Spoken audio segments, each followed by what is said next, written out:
इस कार्यक्रम के पुण्यार्चक हैं श्रीमती रेखा जैन, श्रीमती साधना जैन, श्रीमती ममता जैन, प्रसन्न कुमार जैन, श्रीमती समीक्षा जैन, प्रतीक जैन, साक्षी, प्राक्षी, प्रविष्टि, प्रज्ञान, अनविक जैन, नौहर कला परिवार। Firm messrs Champalal Jain, messrs Kakkaki builders, messrs PK Jain, railway collectorate Lalitpur. Shri Virendra Jain, Sangeeta Jain, Akshat Jain, Sebi, Akshata Jain एवं समस्त चूनावाला परिवार Lalitpur. Shri Kewal Chand Jain, Rajesh Jain, advocate Nirmal Kumar Jain, civil engineer Parakh Jain, वास्तुविद एवं समस्त मिठिया परिवार कटरा बाजार ललितपुर। दया भावना फाउंडेशन, जिसके नाम में ही छिपा है दया का स्वरूप, जिसके अंतर्गत आचार्य श्री विद्यासागर जी महामुनिराज के मंगल आशीर्वाद एवं मुनिश्री 108 अविचल सागर जी महाराज की पावन प्रेरणा से संचालित हो रहा है भारत का सर्वश्रेष्ठ आचार्य विद्यासागर गौ उपचार अस्पताल एवं भगवान श्री राम पक्षी उपचार अस्पताल। ग्वालियर झांसी हाईवे से 110 kilometre, Jhansi Kanpur highway, Jhansi Tikamgarh highway, Jhansi Shivpuri highway, Jhansi Lalitpur highway पर घायल, जख्मी, बीमार, दुर्घटनाग्रस्त गायों का एवं अन्य पशु पक्षियों का उपचार एवं संरक्षण का कार्य फाउंडेशन द्वारा किया जा रहा है। फाउंडेशन का भारत के प्रत्येक 4 लाइन, 6 लाइन एवं अन्य राष्ट्रीय महामार्गों पर प्रत्येक 150 से 200 किलोमीटर के अंतराल पर आचार्य विद्यासागर गौ उपचार अस्पताल संचालित करने का लक्ष्य है। आप भी दया भावना फाउंडेशन द्वारा किए जा रहे सराहनीय कार्य में आर्थिक सहयोग अवश्य प्रदान करें।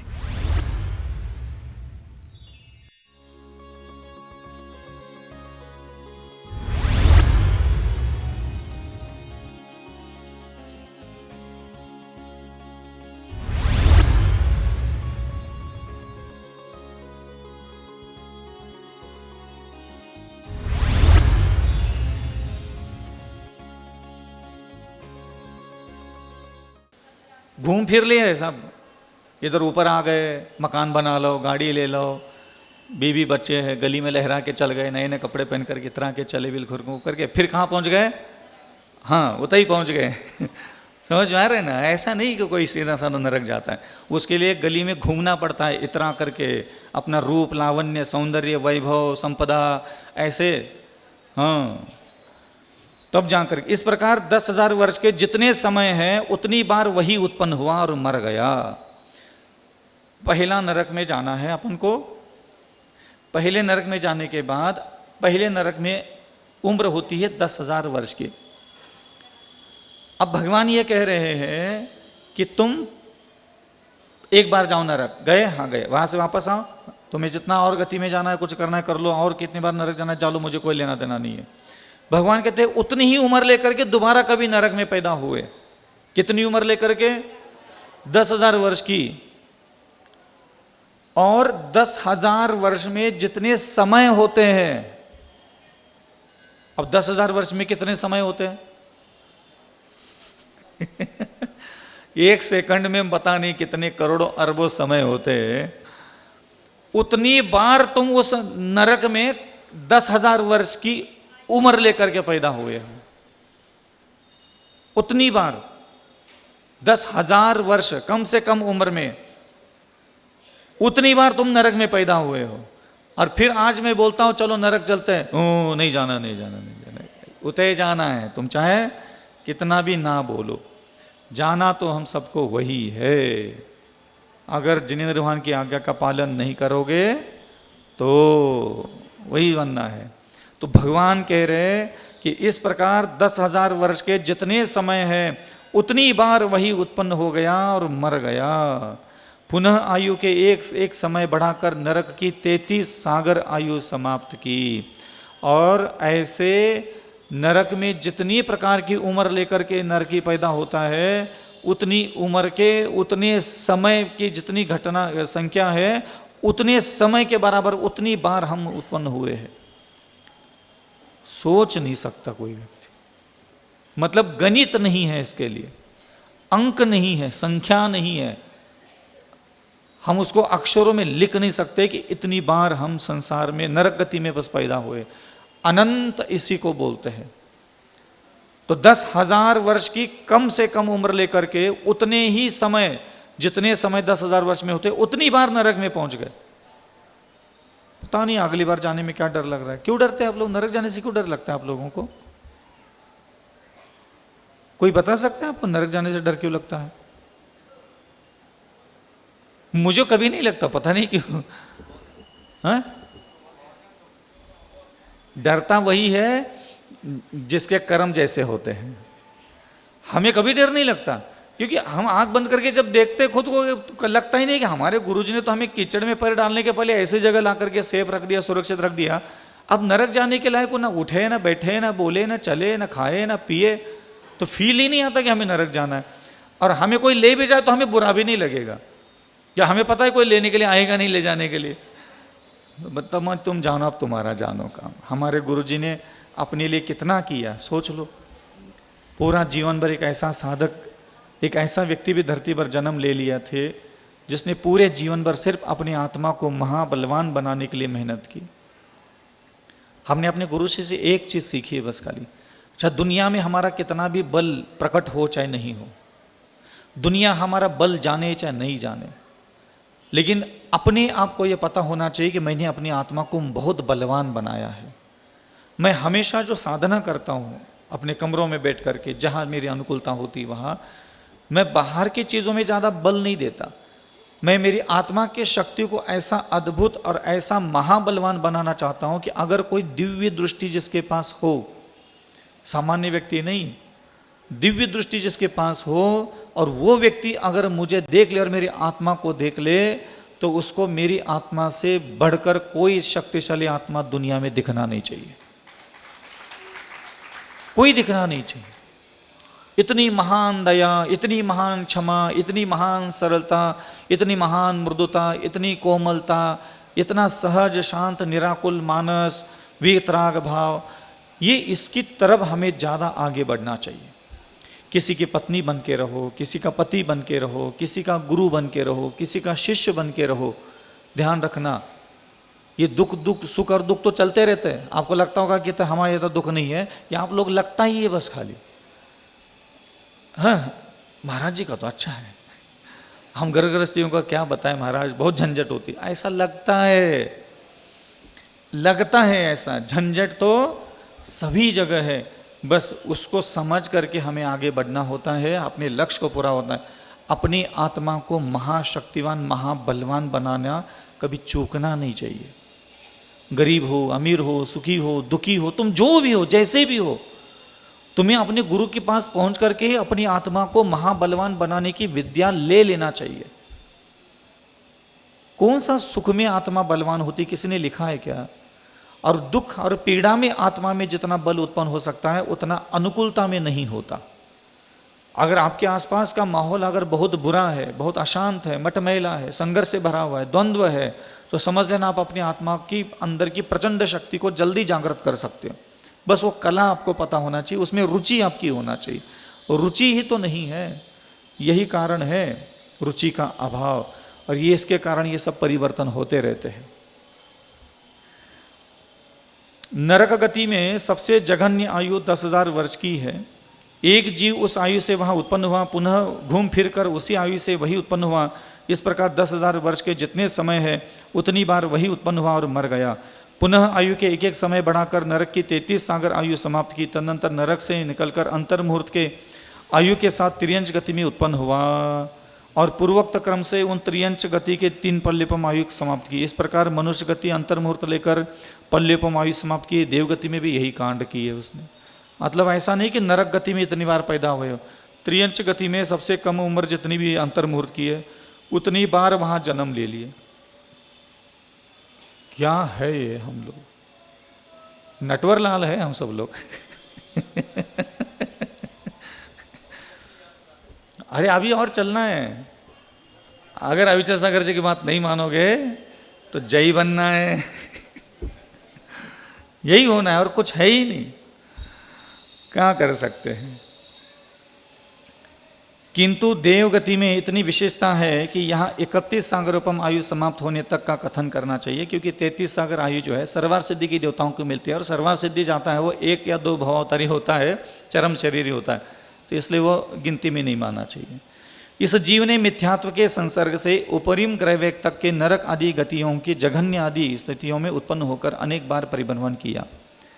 प्राय करके लोगों के दिमाग में यही होता है कि मिथ्यात्व का मतलब खोटे देवगुरु शास्त्र को मानना। ये बहुत छोटे बच्चों की परिभाषा है। ये बड़ों के लिए नहीं है। बड़ों के लिए मिथ्यात्व की परिभाषा अलग है।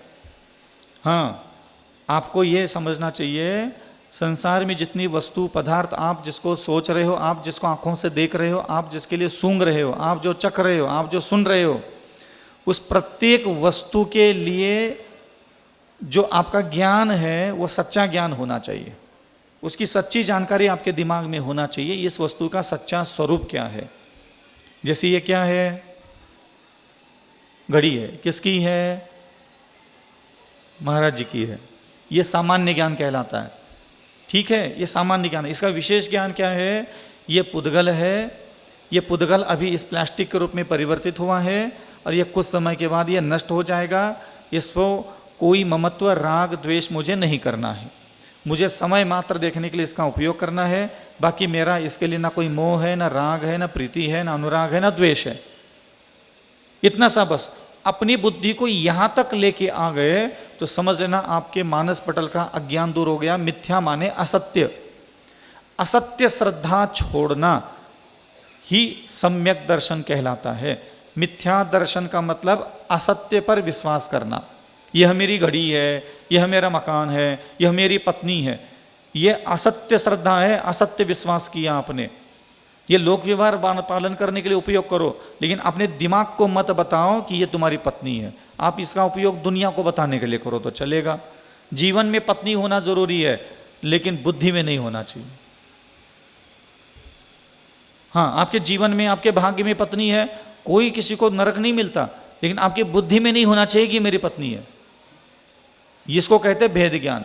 आपके हाथ में सोना, पैर में सोना, चांदी में सोना, जो भी लाना है ला दो, लो, घर के ट्रकों से सोना चांदी रख लो।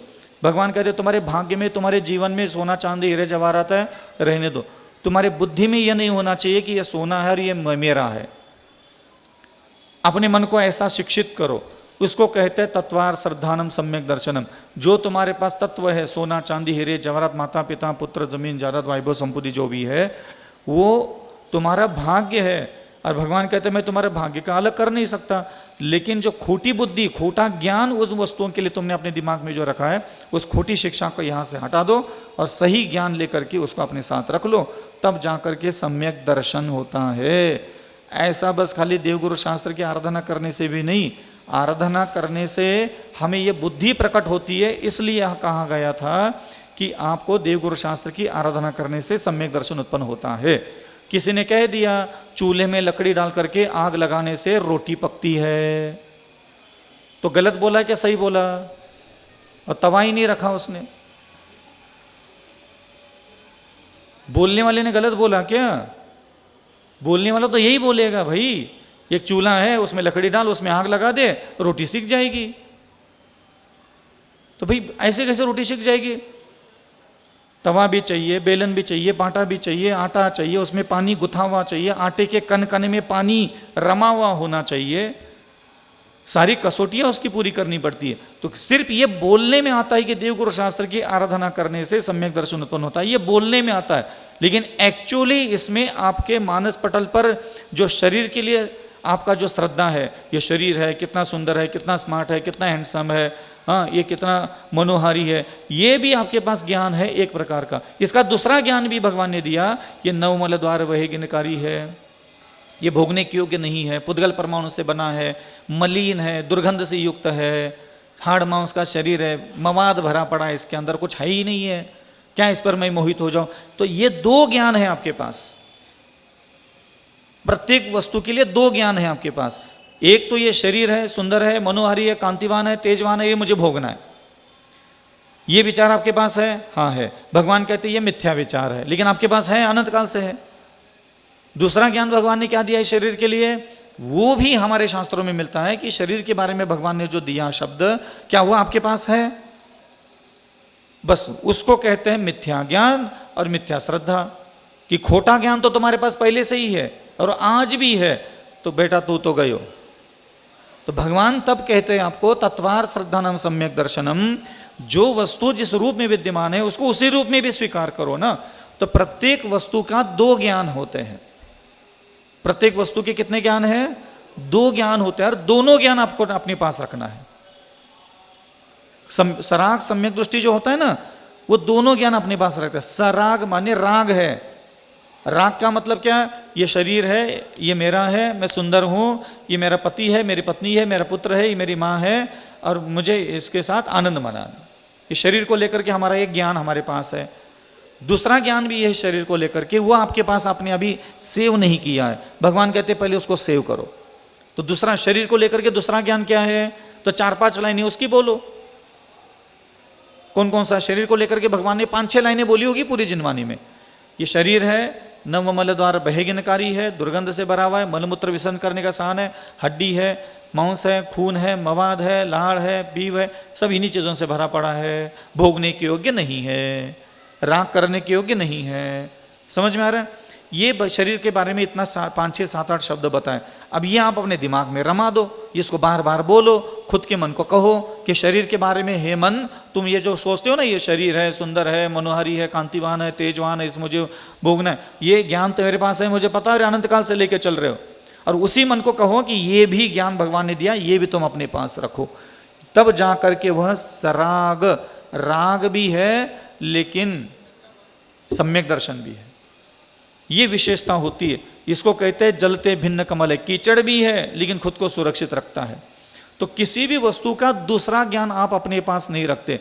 जैसे कि आप अपने घर में चले जाओ, घर देखते ये मेरा मकान है, समझ में आ रहा है? एक विचार है उस मकान के लिए, दूसरा विचार लेके आओ, जैसा भगवान ने कहा है मेरे ग्रह गोधन प्रभाव, तो ये भी अपने अंदर विचार पक्के बना रखो, ये मेरा घर नहीं है। इस कार्यक्रम के पुण्यार्चक थे श्रीमती रेखा जैन, श्रीमती साधना जैन, श्रीमती ममता जैन, प्रसन्न कुमार जैन, श्रीमती समीक्षा जैन, प्रतीक जैन, साक्षी, प्राक्षी, प्रविष्टि, प्रज्ञान, अन्विक जैन, नौहर कला परिवार, firm messrs Champalal Jain, messrs Kakkaki builders, messrs PK Jain, railway collectorate Lalitpur, Shri Virendra Jain, Sangeeta Jain, Akshat Jain, Sebi, Akshata Jain एवं समस्त चूनावाला परिवार Lalitpur, Shri Kewal Chand Jain, Rajesh Jain, advocate Nirmal Kumar Jain, civil engineer Parakh Jain, वास्तुविद एवं समस्त मिठिया परिवार कटरा बाजार ललितपुर। क्या आप वास्तुशास्त्र के अनुसार अपने घर का काम कराना चाहते हैं? तो आज ही जुड़ जाइए सिविल इंजीनियर परख जैन वास्तुविद से, जो अपने वास्तु ज्ञान से कराते हैं सारा काम। जैसे पुराने घर का वास्तु बिना तोड़ फोड़ कर सही किया जाता है, कॉलोनी का लेआउट प्लान, वास्तु की 16 दिशाओं के अनुसार घर की प्लानिंग, वास्तु के अनुसार 3D एलिवेशन। हमारे यहाँ सारे कार्य वास्तु की 16 दिशाओं और 32 प्रवेश द्वार को ध्यान में रखकर किए जाते हैं। स्थान महाकाली लाइन, कटरा बाजार, ललितपुर। तो देर किस बात की, हर वास्तु से जुड़ी समस्या का निदान करेंगे सिविल इंजीनियर परख जैन वास्तुवेद। संपर्क सूत्र 9630845139।